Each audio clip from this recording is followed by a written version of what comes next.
Well, ladies and gentlemen, we are just one day away from the launch of version 1.0 for console and PC players of 7 Days to Die, and the Fun Pimps just announced the official launch times for the game on next-gen consoles. If you didn't already hear the news, the official 7 Days to Die social media accounts posted the following tweet just a couple of minutes ago. TFP are pleased to announce that after 12 years of survival, the highly anticipated version 1.0 of 7 Days to Die will release tomorrow, July 25th on Steam, PS5, Xbox Series X/S. For launch times, discounts, and more, read on, and of course they link us to the actual official launch details page. So heading over to the launch detail page, it says the following. The Fun Pimps are pleased to announce that after nearly 12 years of early access, the highly anticipated version 1.0 release of 7 Days to Die is here. Tomorrow on July 25th, the 1.0 version will be available on Steam, PS5, Xbox Series X/S, and Windows platforms. Check the launch times for your region below. This milestone release heralds a groundbreaking evolution in the survival horror genre, packed with a wealth of new content, innovative new features, polished transformative quality of life improvements,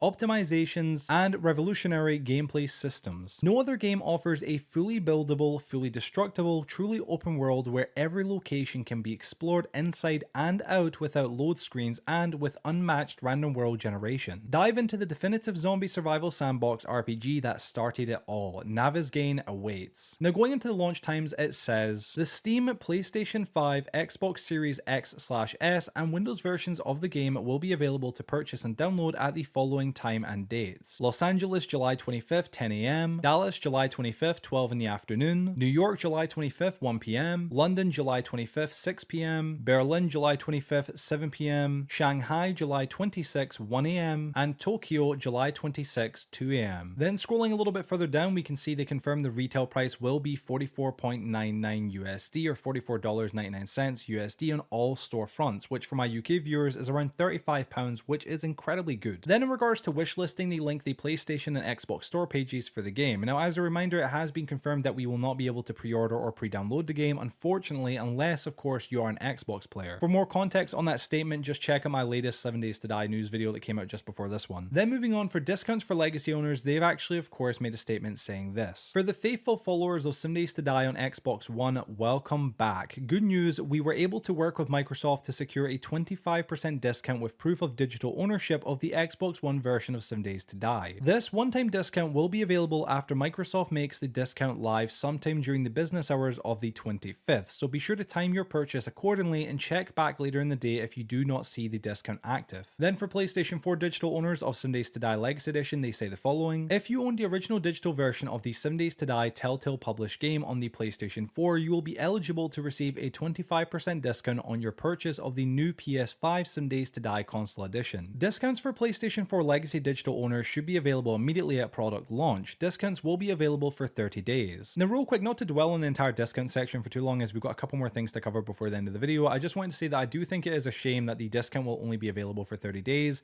It kind of is a bit of a kind of bummer for the players who maybe can't afford to buy the new version of the game right now, but I guess it is what it is. Moving on though, we've got the ratings for the game, which says, there are a few regions where the product's availability is pending rating service approval, which will impact the PlayStation 5, Xbox Series X/S availability in these regions. First, they say Japan. We are still going through the process of getting the game ready to sell in the Japan region. However, this will require some work on our end. Stay tuned. And then second, and finally, we've got South Korea, which just says rating is pending. Next, we've got a section regarding delisting the legacy version officially from all stores. To avoid product confusion, the old Telltale edition of 7 Days to Die has been delisted on the PlayStation and Microsoft stores so that there should be no product confusion. If you already own the product, you will still be able to play it. So real quick, can we get an RIP or an F in the chat for the original version of 7 Days to Die on consoles for the PS4 and Xbox One? RIP, rest in peace. And finally, for this entire page, we have got bugs and patching, which just says, our team is dedicated to delivering the best product we can, and we always patch often. If you have a bug to report, you can do so here, and of course they link us to the actual bug report area. So yeah, it's great to hear the game is releasing on consoles tomorrow. It does feel kind of hard to believe considering that many console players like myself have waited literally years for this moment, but I am extremely excited. It is fantastic also to hear that the previous owners of the digital versions of the legacy game will be getting a 25% discount, and of course that is great news, but it is a bit of a shame that it only lasts 30 days on PlayStation while Xbox players seemingly don't have a specific deadline. Not to fling Xbox players under the bus, it's not their fault, but I'm presuming this is probably on Sony. But yeah, everybody, with that all being said and done, that is the end of this news video, ladies and gentlemen. gentlemen, thank you all so much for watching. If you did go to enjoy, please be sure to share it with your friends, drop it a like, and leave a comment letting me know your thoughts on this news. Are you excited for the new console version, worried, or something else? Just let me know down below in the comment section, and I'd love to hear what you guys have got to say. Also, lastly, be sure to subscribe and turn the notification bell to stay notified for when I release any other 7 Days to Die console edition content or videos on my channel. And other than that, guys, thank you all so much for watching, and hopefully I'll see you in the next video.